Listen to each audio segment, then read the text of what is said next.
Dr. Marie Fang, licensed psychologist. Today we're going to continue our discussion of how to deal with anxiety from a biblical perspective. And today we're going to see what Jesus has to say about this in the book of Matthew.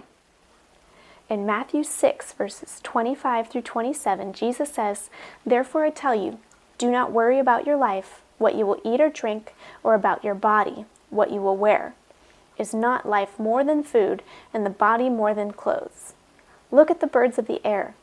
They do not sow or reap or store away in barns, and yet your heavenly Father feeds them. Are you not much more valuable than they? Can any one of you, by worrying, add a single hour to your life?" How lovely that we have words from Jesus to help us deal with some of our anxiety.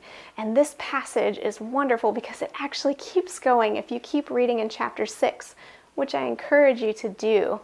He gives more examples of ways that he cares for all the wonderful creatures of the world and therefore cares for us.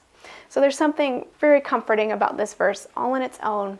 But there's a piece that I want to highlight here that I think you might find helpful. I hope you might find helpful. And that's this idea that Jesus is naming this example of sort of mundane things that are happening around us all the time. And wherever you might be in life, in the world, whether it's urban, rural, suburbia, or something else, I imagine there's all kinds of things happening around you. You don't have to be in the middle of a forest to see what God has going on and what he's caring for.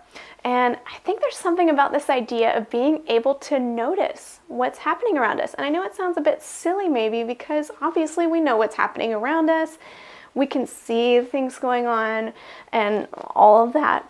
But sometimes we don't really go through life with our eyes open to take in and observe what's happening around us. Sometimes we are in the grocery store with our head down, trying to get our to-do list done. Maybe we're taking care of our kids. Maybe we're trying to cram for that test or get all of our work done. And we don't really have a moment to notice what's happening around us. We maybe wouldn't notice if there's birds outside or plants growing or even just the simplicity of the ocean waves coming and going or whatever it might be.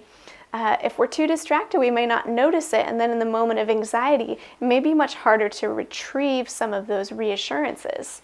So I think there's something to be said about carving out time in our schedules and our lives to make sure we have some kind of moment of reflection, a time where we're not hurried, we're not trying to get something else done, we're simply observing and taking in and enjoying.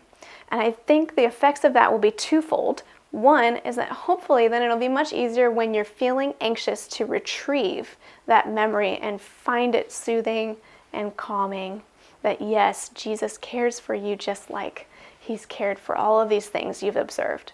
I think you'll also find over time that it will help you cope with anxiety such that maybe your anxiety is decreased to begin with. Maybe there's less anxiety present because you have some of this built into your routine where you're slowing down, you're noticing how you're cared for, and the world around you carries on, whether you're worrying about it or whether it's worrying about it or not. And that might actually be helpful in sort of reducing the anxiety from ever starting.